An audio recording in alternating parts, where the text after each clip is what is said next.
12월 8일 사사기 19장 11절로 21절 냉대와 환대입니다.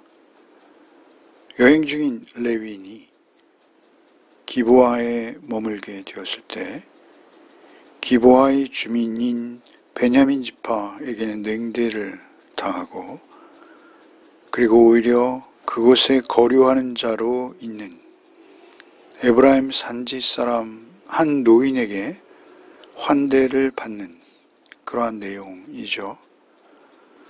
먼저 11절로 15절을 읽겠습니다.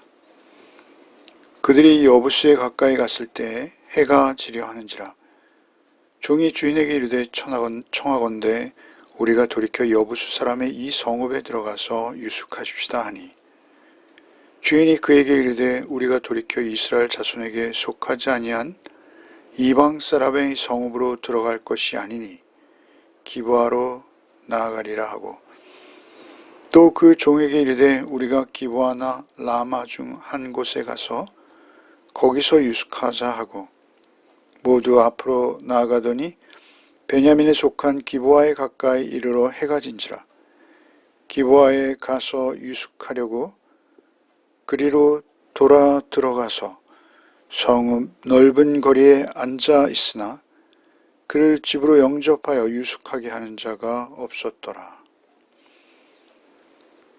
그들이 베들레헴으로부터 에브라임 산지로 가는 중에 여부스에 이르자 날이 저물게 된 것이죠. 그들의 출발이 너무 늦은 것이죠. 너무 준비성 없는 그런 출발이었습니다. 그 여부스에 이르자 종이 이제 주인에게 이 여부스 성읍에서 오늘 밤을 유숙합시다 라고 제의하는 것이죠. 당시에 전혀 조명도 없는 시절에 밤길을 가는 것은 극히 위험한 일이었습니다. 어떠한 일을 당할지 사나운 짐승도 또한 강도들도 만날 수 있는 것이죠. 그 여부스라는 지역은 예루살렘이죠. 이방인의 성읍 당시까지도 여부스인들에게 차지되어 있던 그런 곳입니다. 다윗의 시대에 이르러서야 이방인 여부스에게 그 성읍을 빼앗게 되는 것이죠. 아직도 이방인들이 차지하고 있는 그곳에 레위인은 투숙하지 머물지 않겠다라고 하죠. 12절에 이스라엘 자손에게 속하지 아니한 이방 사람의 성읍으로 들어가지 않겠다. 기브아로 조금 더 가자라고 주장하는 것이죠. 그 종의 제안에 나름 아주 건전해 보이는 아주 좋은 그런 대책인 것 같습니다만 날이 이미 저물었고 그래서 오히려 여부스에서부터 아직도 북쪽으로 약 6.4km니까요.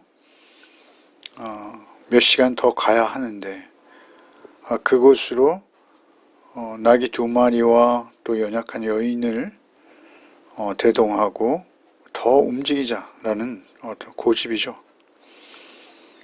그래서 기브아로 가기로 결정이 된 것입니다.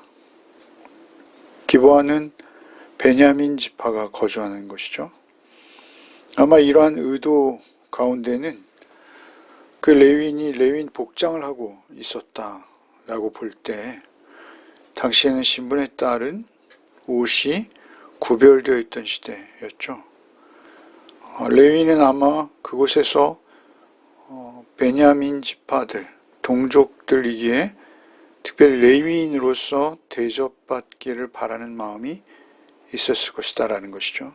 레위인은 원래 12지파 가운데 기업을 상속받지 못한 지파입니다. 그래서 마땅히 동족이라면 특별히 레위인에 대해서 더 알뜰하게 또 살뜰하게 대접하는 것이 통례였을 것입니다.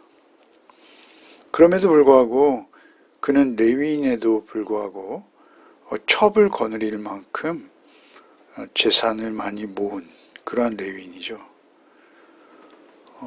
그 레위인이 첩을 거느린다는 것 자체가 정말 있을 수 없는 일일 뿐더러 그 첩이 다시 행음한 그 첩을 다시 데려가는 이 상황도 도저히 설명이 되지 않는 그러한 상태이죠.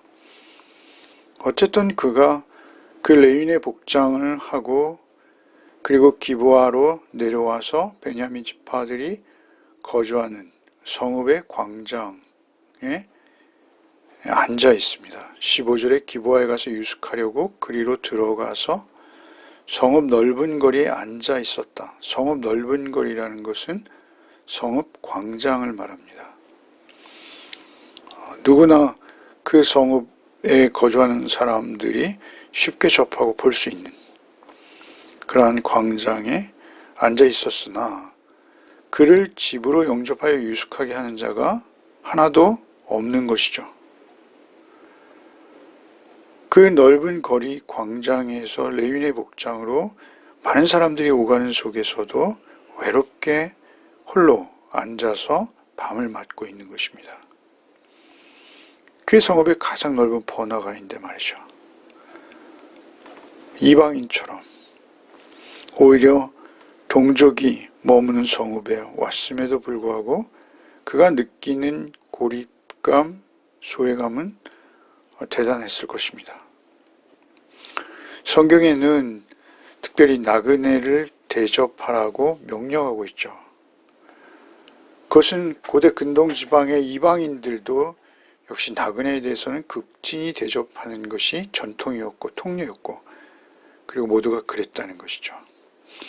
오히려 외인의 성읍에 머무르는 것이 더 쉬웠을 수도 있는 상황인데요.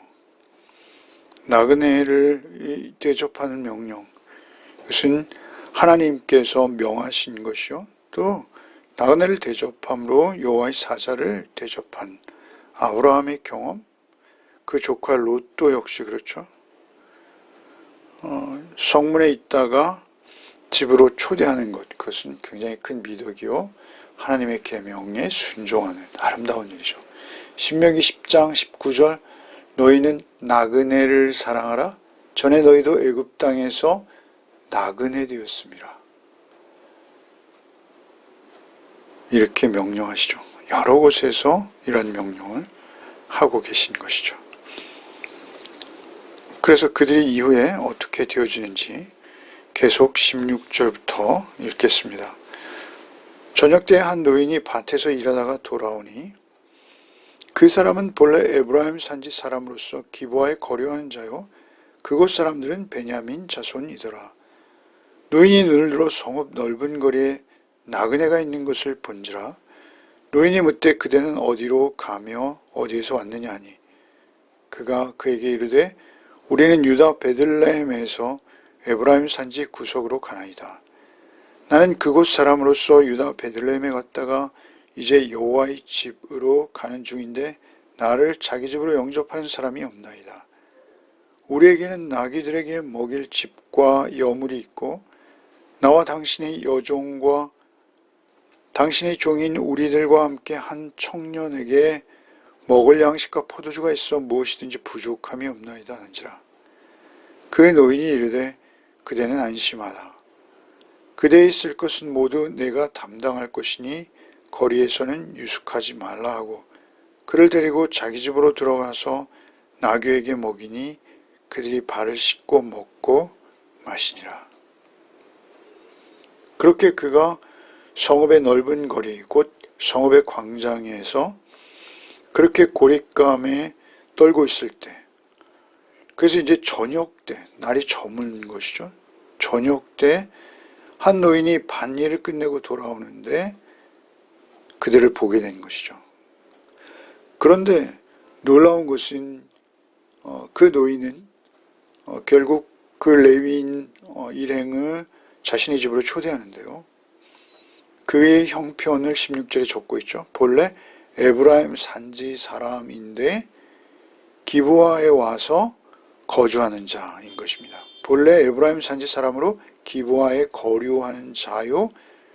그곳 사람들은 베냐민 자손이더라. 그러니까 기브아는 베냐민 자손들에게 기업으로 주어진 땅이고 그곳에 거주하는 주류는 베냐민 사람들인데 그 에브라임 산지의 사람이 그곳에 거류하고 있었다. 거류하는 자라는 것은 나그네라는 것입니다. 여행자라는 것이죠.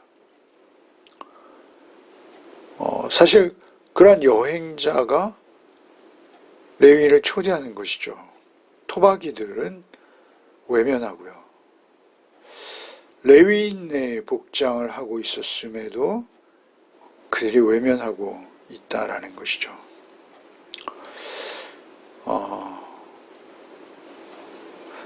그러나 사실 거류하는 자, 나그네요 여행자로 있는 그 노인의 집에 머무는 것은 굉장히 위험한 상황입니다.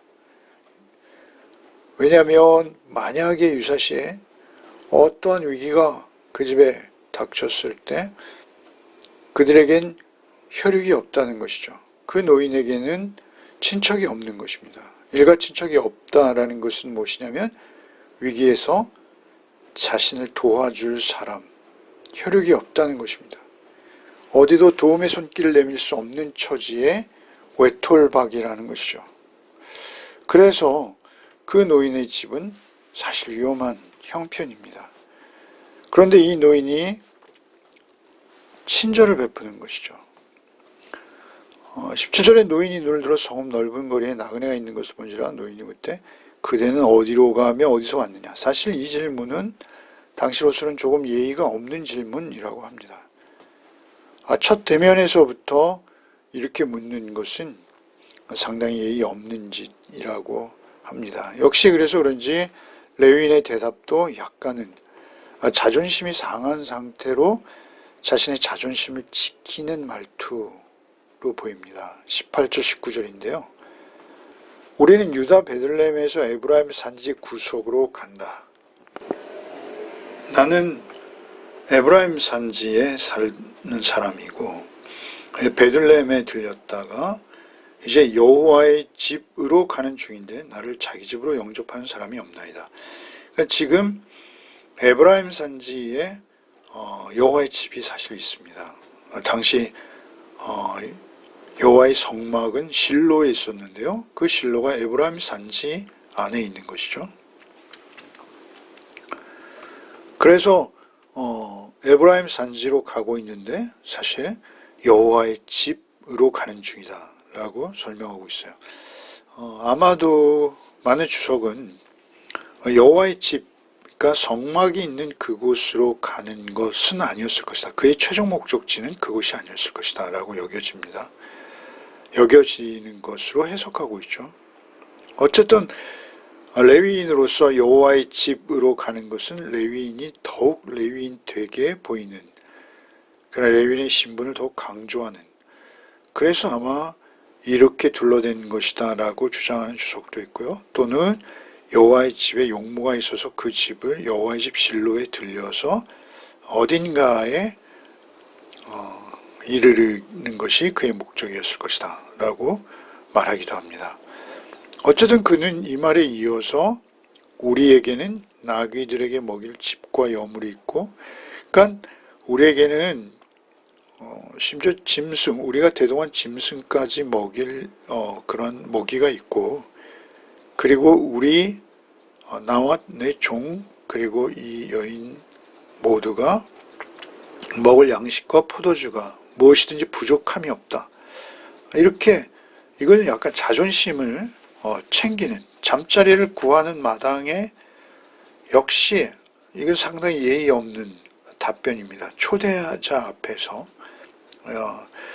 부담을 주지 않겠다라는 의미도 됩니다만 또 반면 예의도 없는, 단지 몸을 눕힐 숙소만 제공하면 된다라는 그런 것이죠. 그런 의미죠.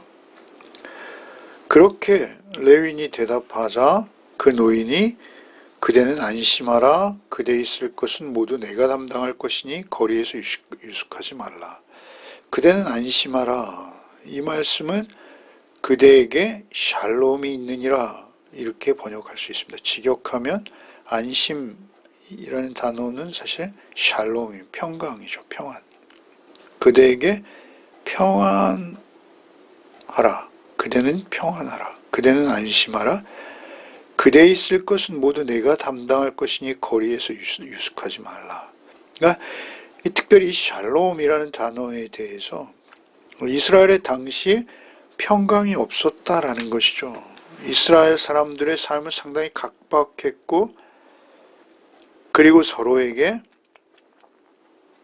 심지어 적대적이기까지 한, 그래서 평강이 없던 이스라엘의 형편이기에 이러한 인사말이 더욱 살갑게 들리던 시대였다라는 것이죠. 그대는 안심하라. 그들의 인사가 사실은 평강이죠. 샬롬이죠. 그럼에도 불구하고 평강이 없던 시대. 사실 우리가 이제 이어지는 내용을 어느 정도 알고 있습니다만 얼마나 끔찍한 일이 일어날지 우리는 이미 알고 있다라는 것이죠. 오늘 이 묵상 말씀의 제목은 냉대와 환대였습니다. 오히려 동족은 아무도 반기지 않고 그 거류민이 그를 반기는 것이죠. 아니요. 그 주류 베냐민은 아무도 마땅히 해야 될 일임에도 불구하고 아무도 반기지 않는다라는 것이죠.